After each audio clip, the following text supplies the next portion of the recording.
Powell email shows Clinton was hardly first to break security rules. Shortly after she was sworn into office in 2009, Clinton emailed Powell asking advice about how to keep using her BlackBerry as secretary. In his response, Powell describes his own setup. "I had a computer that was hooked up to a private phone line so I could communicate with a wide range of friends without going over the State Department servers," he wrote to Clinton. "I even used it to do business with some foreign leaders and some of the senior folks in the department on their personal email accounts."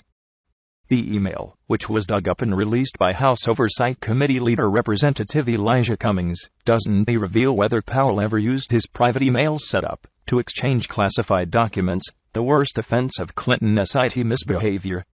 An FBI investigation revealed that Clinton had used her private email server for dozens of conversations that included classified materials, including 8 that included top-secret information.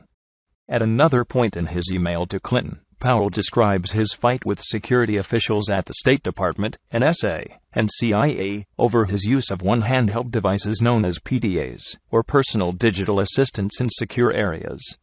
"They gave me all kinds of nonsense about how the devices gave out signals and could be read by spies, etc., he writes. "They never satisfied me and NSA/CIA wouldn't back off.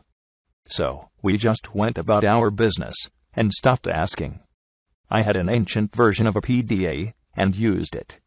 The nonsense Powell refers to no doubt included warnings that his mini-computer could be hacked, perhaps over cellular networks, if it was one of the early smartphone PDAs, to act as a listening device. Clinton similarly broke rules about keeping her BlackBerry outside of secure areas, as detailed in FBI documents released Friday. Clinton would periodically store her BlackBerry in a drawer inside the sensitive compartmentalized information facility, known as SCIF, that she used at the State Department, rather than leave it outside. Yet then, head of diplomatic security Eric Boswell told FBI investigators he'd never received any complaints about Clinton's BlackBerry use. When Powell's advice to Clinton was first revealed in part last month, Powell told People that Clinton's staff was trying to pin the scandal on him and noted that Clinton had used her private email server for a year before asking his advice.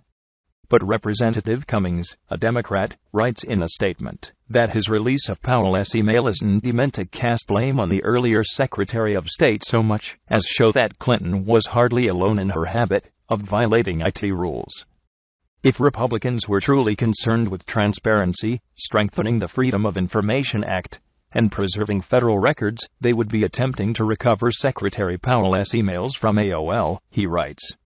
But they have taken no steps to do so, despite the fact that this period, including the run up to the Iraq War, was critical to our nation's history. In one particularly ironic section of Powell's email, he warns Clinton of a real danger, that her private email might become an official record, and thus subject to transparency laws. "Be very careful," he adds.